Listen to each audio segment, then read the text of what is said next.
everyone, welcome to another episode of Tea Time with Tommy, the pro wrestling podcast with Tommy and me, Brittany. We don't have Norbs here. He has a prior commitment, but that's okay. The show must go on. Slacking. Sorry, Kasey and Molly. He's slacking. Shocking. Especially with me on. It's kosher. Exactly. That's what I do. No dealing with Irish. No. Not having it. Well, you heard a familiar voice there. We have Molly Spartan back on the show. Hi again, Molly. Hello. You can't get rid of me. I'm back again, but this time I brought tea. Because the last time I thought you wanted me to bring gossip, which you bring tea, and I was like, I can't go on and gossip on this podcast, so I'm not taking any tea. And then I realised you actually meant tea. So this time I've brought tea. Nice. What kind of tea are you drinking? Just like breakfast tea with a bit of milk. Breakfast tea with a bit of milk. Simple, beautiful. UK standard.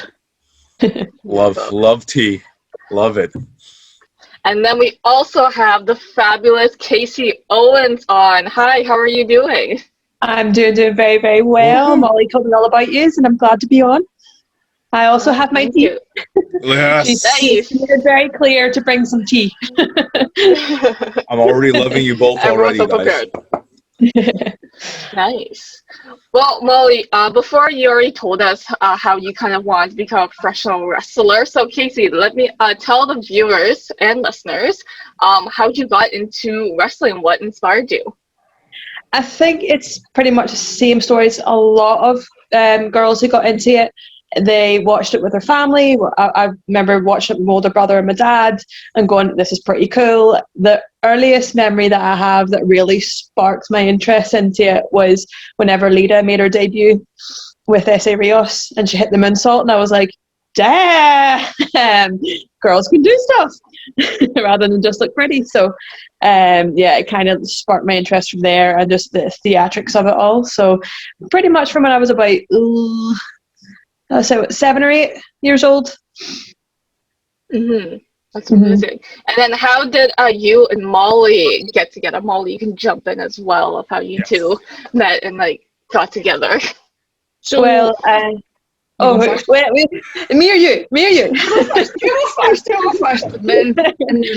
So 2012, I made a debut on Fierce Females, and through Fierce Females in Scotland, I met Mark Dallas, who ran ICW, and Molly was working backstage at the time, production, and doing the backstage interviews, camera work and things like that. She's actually one of the reasons that I can now talk really well and do promos. She made me talk.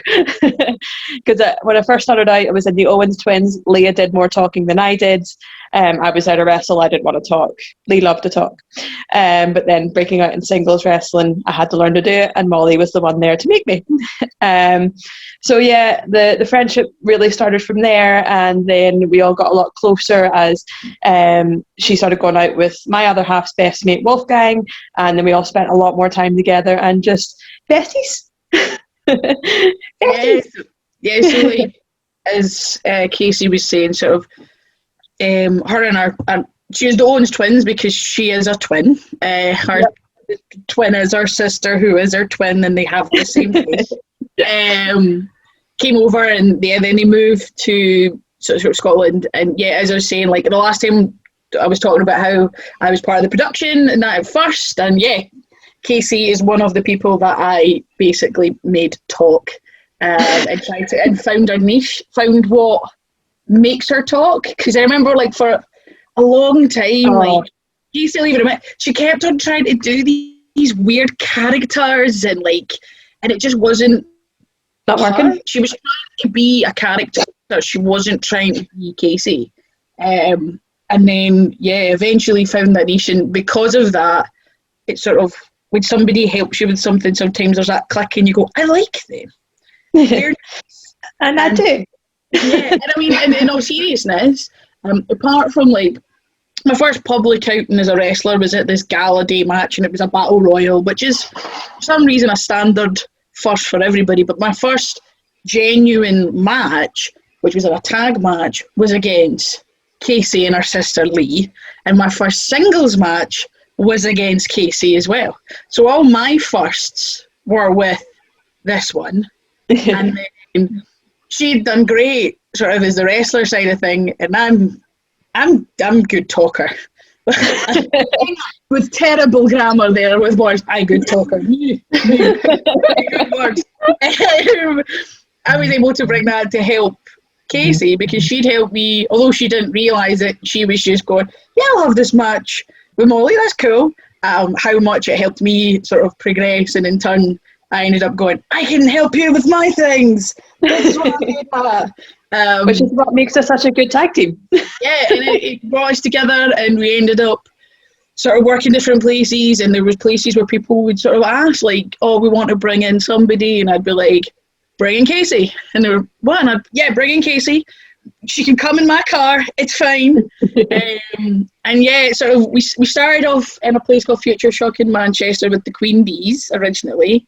And once that sort of done its course, we became the She-Wolves in a place called TNT in Liverpool, and it's kind of just took off from there. We've went everywhere, and we still end up fighting each other occasionally, but it's always the best. And let's be honest, when you're in the ring with someone you genuinely know, you're more likely to let somebody off when they accidentally punch you in the face. Yeah. Or knee in the face. Or, you let them off a wee bit easier. Or you just hit them harder. You do, yeah, you end up hitting them harder. And then you let them off easier. The only thing is they need to then go buy the drink to It's amazing. It's great. You guys met up. We lost you. Tommy's gone. Oh, I think your audio is gone, Tommy. Hello, can you? We can't hear you, Tommy. Oh, okay, now we can hear you. You guys. Oh, sorry. I'll leave Slightly. closer. I apologize for that. So basically, amazing stories, guys. So, correct me if I'm wrong. Is it you guys are currently tag teams again? Is that Yeah. Yeah, like we are a tag team. Yeah, we are. Awesome. Okay. So basically, becoming the tag teams currently, what is the ultimate goal that you guys would like to achieve? Like championships, of course, but what else would you like to achieve? I mean, everybody's fibbing when they say, oh, no, it doesn't matter about the champ. Yeah, of course. Like, we'd love to get some championship gold. And it's one of those things for us. And like we discussed this the last time as well. But for us, I've never understood why there hasn't been more female tag teams. Like, I understand WWE have, like, the female tag belts and things like that now. But there was, like, a point where I just sort of went, but wait, if you're a tag team, is that not really what it just means? Like, you just need to be tag wrestlers? There's not really a gender specific thing. And, well, like, there's tag teams on the scene just now, especially in the UK, that, quite frankly, I am bigger than. Yeah. And the team, and it's not that, but like in the team, in our team, I bring sort of the strength and the power and things like that, and Kasey brings. I see them the name wrong all the time. Kasey brings that sort of quick, nimble, high speed, sort of fast hitting sort of technique. So together we're a great team. We have different elements that make a good team. If somebody just needs beaten up, I'm here, and if somebody needs slowed down, Kasey's here. And that's and it's for us, that is a team, and it doesn't really matter what gender we are. Like, we can come up to you just as well as any other guy. So yeah, I mean, yeah, we are looking to try and get some championships because we want to show that girls can do this too, because especially with tag, the beauty of tag team wrestling is it's about two performers bringing their skills in order to create a team. So what does it matter if they're male or female? Why can't there be mixed teams as well? Like, one guy, one girl. Like, really, there shouldn't be an issue, but there sometimes is. There's always an issue. There's always some sort of issue. But we're here to try and, in some places, you know, at least the places that are a bit more progressive, to sort of break down that sort of wall, get some championships, and hopefully if we can break down walls in places that are more forward thinking, then other places will fall as well, because nobody really wants left behind. No, I think TNT is where we've really found our niche, is the place that was really giving us the reins ourselves to go and do what we want to do, what we want to achieve, along with what they want to achieve. We're going about it a different way, but we're all getting the same destination. So I think it doesn't matter, female, male, female, whatever, as long as you can go out there and entertain and enjoy doing it, then what's stopping you? Like, I think I speak for both myself and Molly, where we want to take this tag team around the world and do what we've done at TNT on a bigger scale. Basically, what we've talked about in the past, for the female version of the Bullet Club. I mean, we're not bigging ourselves up in any way, shape, or form. That's where we want to get to. That's sort of recognisable. Like, oh, we know what's coming with them. Real quickly before Britt goes with her question. It's weird. Tommy, you're gone again. We've lost you, Tommy. Oh, hello. I think it's like you try to speak for like 10 seconds and then it comes back in again. It's kind of weird. Basically, also I heard you guys are safeguarding officials now at TNT Extreme. Very, very important. Can you guys both, whoever wants to go first, elaborate on how that came about? Very important. I mean, realistically, we ended up getting sort of ordained this title because it was something that was already happening there. It wasn't, for TNT, it genuinely wasn't, although they put into written down official practices so that everybody can see, it wasn't something that, although I'm not saying it wasn't necessary, it wasn't something that was needed. There's companies that need it. There were promotions that needed to have these guidelines in place, which is mad to think, because the things that were happening already at TNT, to me, seemed like things that should have just naturally been happening. Like at TNT, we always had our own locker room, we always had our own space, we were always treated with this exact same respect and dignity of any of the guys there. And yeah, like we were always, I always say, like, TNT's a place that listens to their talent. Like, the reason why we are there is because I had a brass neck and went to their promoter and just went, "Hi, you don't know me, but I have an idea. Do you fancy listening?" And he was like, "Okay." Like, it doesn't hurt. Like, and for me, I seen it as a place where the worst thing they could do is say no when I went there originally. But they listened, and hey, we're there 2 years. That's active, and obviously the year missing, and still a prominent thing there. But for there, it was always, I always felt like it is a sort of quite a safe space to work, and it is a place where, like, I remember there was one incident with myself and a fan who had ended up saying something very disrespectful and derogatory to me, and I dealt with it personally. Like, I was just to basically, I threatened to castrate a man from the merch table and throw him out of the building for his. That's the polite way. That's the way of saying what I said to this gentleman who permanently then left the establishment. When management found out, like literally 20 minutes later, they found out what was going on, and they were like, "Who is it? We'll look through all the photos of the fan. You tell me who it is. It'll be blah blah blah." And they were like so concerned that something had happened, even though it was just somebody saying something quite sexist and. They were instantly just like, "We'll get rid of them, they'll never come back, blah blah blah." And they were very concerned about me. They wanted to check if I was okay, if there's anything they could do. And I was like, "No, I'm good."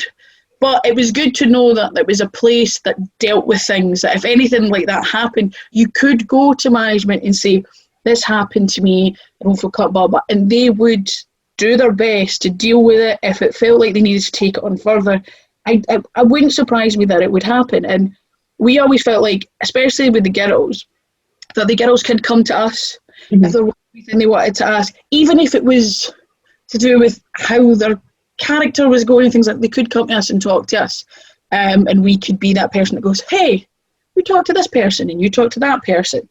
So for me, it wasn't a thing that I felt like was, when I was going to say it is necessary to have, but it wasn't something that TNT needed to have. But for us to be there, we are now just that face to say, look, if you do feel uncomfortable, you can go talk to Molly or Kasey. They are there. And it's just so that people coming in the door know, right, they're who we need to talk to. And I mean, we've also said that if there was to ever be a governing body to be introduced to British wrestling as well, like, we're not going to throw a hissy fit and say, no, that's our job. Like, no, like, we're here to help everybody. We want to make sure everybody feels safe and secure in the place that they work, which is something that should happen everywhere. And if we can help with that, then we'll help. It's the best we can do. Yeah, we basically want to have the environment which we needed when we were coming up through the ranks, really, where we used to have promotions where shared locker rooms and girls didn't have their own place and you were kind of hiding behind a towel and that sort of thing. We don't want that anymore. And I think one of the last TNT shows, it just shows how much that what we had done over the last year or two has really, really changed the culture backstage there, because it went from just Lana Austin versus whoever to, I think it was 9 girls backstage for one show. Me, Molly, Lizzie, Angel, Gia, Lana, and Medusa Complex. So it's like 8 or so. I feel like there's Rio as well. As well. So there you go, 9 girls. So it went from 1 plus insert wrestler to 9 girls, all with a chance to showcase what they can do in an environment that's safe. And I remember one of the girls, I can't remember who it was just like, this is my favourite locker room. It's the felt safe, the feel at home, basically, and that's what we want to do. And I don't know whether it's just, dare I say, the motherly side of us being I don't want to say older, but older than some of the girls in the scene now. But it's something that we take them under our wing and keep them safe, pretty much. Yeah. It's a sort of mad experience to think, like, I remember I bought Kasey a birthday present once, and it was this giant Sons of Anarchy towel, on the knowledge knowing she was going to put it in her case for when she goes to shows and it's a shared locker room and she can hide under it, which is a mad thing. Like, it was a very sensible gift and good gift to give somebody, but I should just buy it because I know she likes the show, not because I mentally think that thing's huge and can cover her up if she needs to. But it was something, and it seemed necessary at the time, and it still is in some places. But yeah, at TNT, it's a place it wasn't needed. But yeah, if you think, like, TNT went from the one female match, which is the same in quite a lot of places, and we all know that in the independent scene and on the bigger scale as well, to that show having 3 women's matches in a segment, was that the deathmatch show? Deathmatch. So it was in a deathmatch tournament. So think about that. How it's great. That's so good. It's a good place to work. Mm-hmm. Yeah, that is so great. And I think just in general, we have to talk about creating more safe places for women when they work anywhere, because I think we do live in a man's world. Sorry, Tommy, but we do. And none taken. We have to and we have to take the extra step in making women feel more safe, because we have experiences that men don't know about. Like, they're so oblivious to it, and they're like, no, you don't need this. It's like, yes, we do. You don't know where we're coming from because you don't experience this. But when we tell you we need this to feel safer, listen to us, please. I mean, I'm glad to see like TNT Design had a place that they just had that in place. Like, it was up, like, we used to have this, like, there used to be this old venue, and they'd take, like, fencing, like cages, and then they'd have these big thick sort of drapes over them to make you a space where you could go dress. So you had your space to go, and it wasn't, like, for them, it wasn't anything that they ever thought was never needed. They didn't just go, it's okay, they could all just get dressed. There was like, no, we're going to make sure they have an area that's theirs. It was never walking in the door, it was there. And in all honesty, they're a place that I think it's not just about the women as well. It's a safe place for everybody. Yeah. And if there's anything they feel unsafe about or they're questioning or they want to bring up, they can. And like they were a place that and look at it this way, when like especially when the speaking out movement happened back in June, their champion was David Starr and their Extreme Championship guy was Mikey Whiplash, two guys that didn't come out smelling of roses, to put it the nicest way possible. And they instantly were just like, we're not standing for this. They are removed, their titles are revoked. There wasn't anything sort of, they dealt with no it hesitation. and promptly in a very sort of,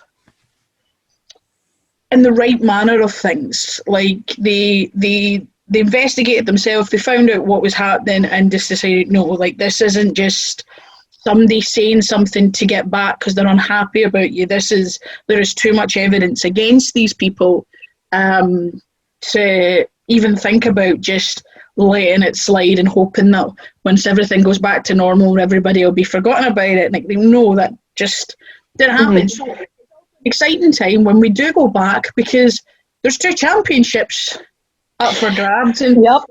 I could see Charlie Evans definitely going for that Extreme one. Definitely see that. To deal with, but yeah, I mean, we don't get along, me and Charlie, all the time, but I'll definitely be in our corner for that one. Yeah. And light tubes and go ahead, batter them, it's fine. So shifting gears just a little bit, Kasey, you were saying before that you were feeling a little motherly. Kind of like goes into my next question. Why are you called the mother of chaos? Pretty much, you don't know what I'm going to do. So out of anything that I do creates this chaos. So pretty much it could start off a nice little wrestling match and it could end up with tables and ladders and chairs. It could go whichever way.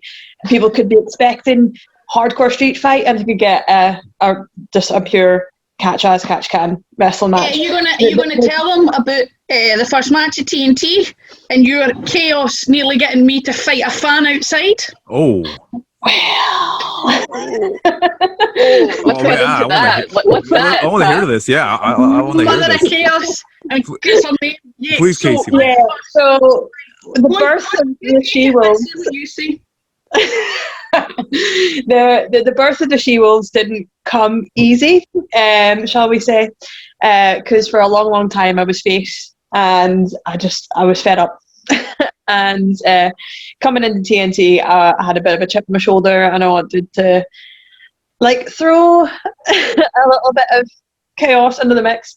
And the fans at TNT are very, very receptive to anything that you give them. And there was just this one fan that just wouldn't stop. So I ended up, well, I think, Molly, you were on the mic at this point, weren't you, cutting a lovely little promo? And I disappeared. Oh, no, I'm not talking about that. Oh, this is another story. Oh, there's many. Oh. The first match I was ever at TNT, I mean, I did jump the guardrail and punch a security guard to get in the match. But I got in the match, and during the match, that one. I'm on Lana Austin. We're having our thing in the corner, and all of a sudden, a glass from the audience hits me in the back of the head, and I just feel this like, bang. I just feel like behind me, and I'm like, what was that?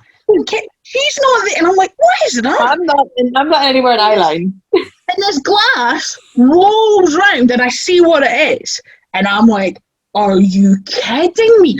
So, in proper Spartan rage, I take it and I throw it back at the crowd, and I am verbally threatening the crowd, and I mean, I am like, whoever did that, I will see you outside. Once I'm done here, I am serious. I was furious, like seething. Go back. Match done.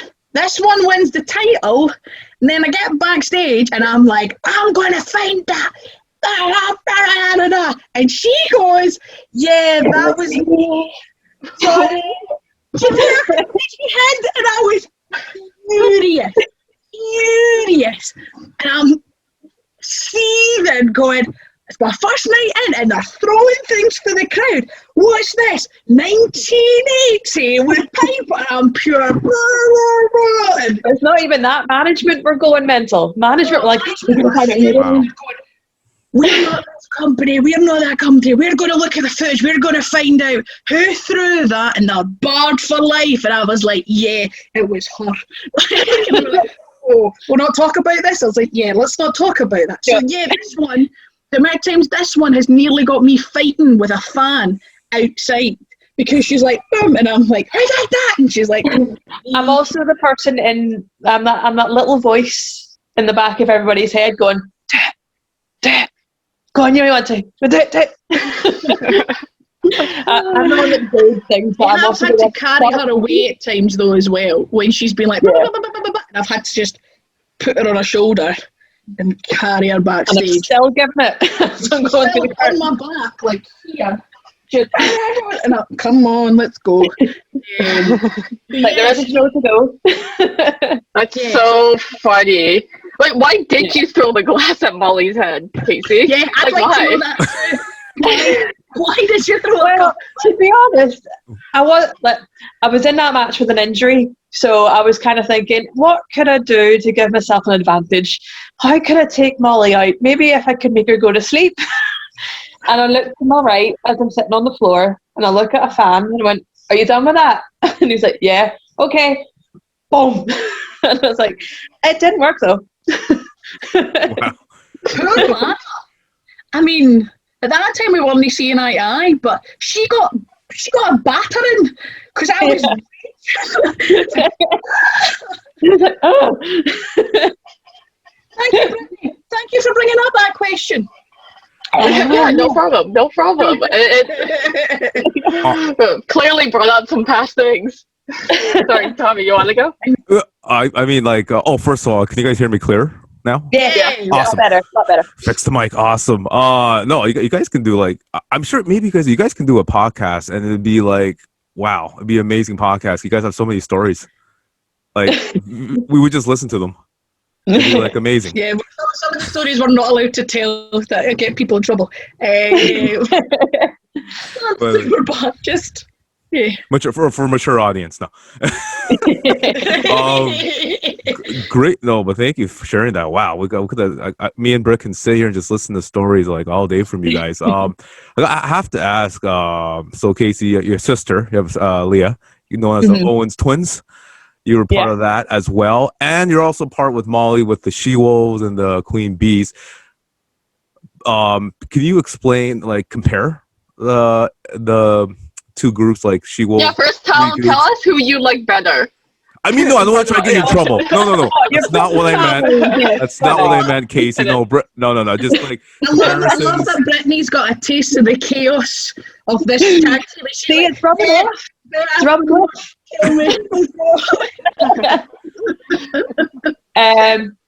Well, they're the same, but they're different. It's with someone that you care about and you want to see do well, and you'll do anything to make sure that you do well. With Leah, it was kind of like it was an inbuilt tag team already. It was pretty much once my trainer Machine, aka Bonesaw, found out that I was a twin, he was like, she needs to come training. You can be money. You can make it really, really far, blah, blah, blah. So I was like, right, okay, Lee, come on ahead. I'd been wrestling, I did backyard wrestling before that for about 2-3 years, and then I started training with Machine, and he was like, right, no, get your sister in. You can really make something of this. So brought Lee in, and she took a bump, and she was hooked.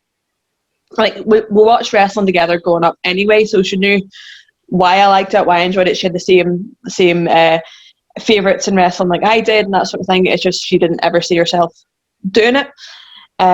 So we did pretty well for ourselves. We went to Japan and things like that, and we moved to Scotland to try and make a bigger name for ourselves and that sort of thing. It just happens that we found that we were doing better separately. So I think even though we're sisters and the tag team did us pretty well for so long, I think we grew apart, whereas me and Molly grew together. We've grew together to create something, dare I say, phenomenal within the British wrestling scene with female wrestling, with female tag team wrestling. And I think it needs to be showcased a lot more, what we can do against other female tag teams, other male tag teams, as we've said before, with like Millie and Charlie and the Medusa Complex. And like we need more. This is a conversation I've had with Dan Reed from Eve in the past, because he's wanting more tag teams. You've got the Woke Queens, you've got Medusa Complex, you've got certain teams put together just for certain shows, but seem to really want to work, like your Sami Jane and Giselle's and stuff like that. But I think with me and Leah, there was an expiry date on that, whereas I don't see an expiry date for me and Molly. I think there's only bigger and better things that we can do. And we're always encouraging each other at training. It's like, come here, let me lift you, let me do this, let me knee you, let me... And you understand how many times I've been kicked in the face by her. I've got this idea. Are you sure? How many angle slams have I taken? How many power bombs have I taken? True. How many times I'm just like, wait, what's that? Oh. Just sit there. How many times she runs up with her phone and go, can we try this? I'm like... That's a video game. That's not real. Like, but we can make it real. How do we make it? No. Yeah. So I think family was first, but friendship last. It's very adorable. Going, do it. Not even in wrestling, in the gym. Yeah. Lifting heavy things, doing deadlifts. Heavier when I'm there going, do it. Well, with any consolation, Molly, there's times Brittany would like to kick me in the shins in the past, so it's all good. In the shins? That's Or in the shins or knee or wherever. Yeah, we work very closely together, but we have a very close sisterly, brotherly love for each other. So You can say that, yes. yeah. you know it's like a true like sister brotherly love when they actually like there was a match where Kasey, she nailed me one right in the face. I mean, it was up here, bang, and it was just, and it was just her face when I see her just like, it's like, it's okay, keep going, like, bang! It was, Sorry, hit me back. Like, it's good when the entire crowd, a room full of people, just go, and it was just a simple like forearm, and it was and the room sort of stopped for a second, like, what was that? Like, it's like, is there something going on here? I think what? As long as you hear that, are you okay? Then it's fine. Like, get your receipt. Are you okay? Yeah, I'm fine. It's fine. That's hilarious.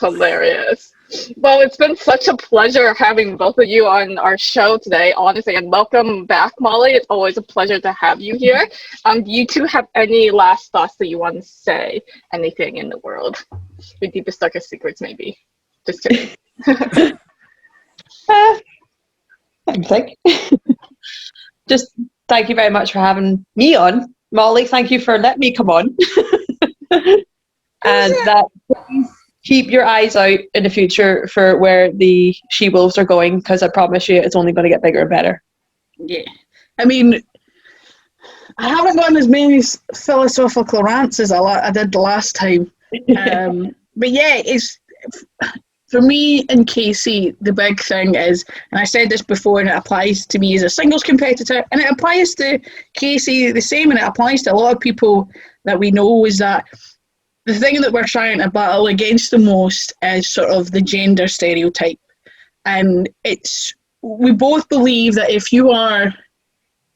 should be doing on your talent, really. It should be, if you are good enough to be on the card, then you get on, and it doesn't matter what your gender is. And that's what I'm saying, like, place like TNT that we work for, there's been times where there's 2-3 female matches on the card. There could be 4 or 5 in the future, and nobody would really bat an eyelid to it, because we'd work hard there to get that position on the card, and we're wanting to do that everywhere. Like, the places that we could even get 2 female matches on the card could be a big step for some small places, and the bigger ones we're trying to get 10. Like, right now we've got our eyes set on like someplace close to home, like ICW is a place that we've really got our eyes set on because they are now on the WWE network. For us, the goal is to do it someplace like that in order to bring it to a much bigger market, because doing it close to home is a bonus, because it's great working from home, and you know, the travel's easier, but the fact that they have this outreach to the rest of the world, that's what we're really trying to get to. And if we can get there, then we can get to further afield, we can get to America, and who knows, maybe we'll be the thing that makes Vinnie Mac go, hey, we need more women beating up men, let's do this. Who knows, that could be us. And if we're not, then that's fine. But for me, I feel like if we at least try, then that's half the battle. If you don't even try, if you take where your position in the world is by somebody else, then it's not going to change. But if we decide we're doing this, we're going to at least try, then we might be able to change something. And if it's not us, we might be able to inspire the next group of people that change the world. And that's big and mental, but sometimes it's one little thing there's one little thing that inspired us for us to even try and be wrestlers in a business that is predominantly male. And if we can be the spark that sparks somebody else, then that's really what it's after. If we don't get massive success and become millionaires, that's okay. I mean, it'd be great. But if we help somebody become the next generation, then that's half the battle. See, I got a little bit philosophical there. I went back to my just shattering thing. Well, leave it with the saying that was on one of my t-shirts that my dad said to me when he was sitting in Iraq. Remember, this life is not a practice. Go out and do it. True. Very wise man. Anyways, thank you so much, you two, for being on the show. This has been another episode of Tea Time with Tommy. Cheers. Thank you again, guys. This is the beautiful bruiser, Molly Spartan. And this has been the Mother of Chaos, Kasey Owens. And together we are the unstoppable force that is the She-Wolves. And you've been listening to Tea Time with Tommy.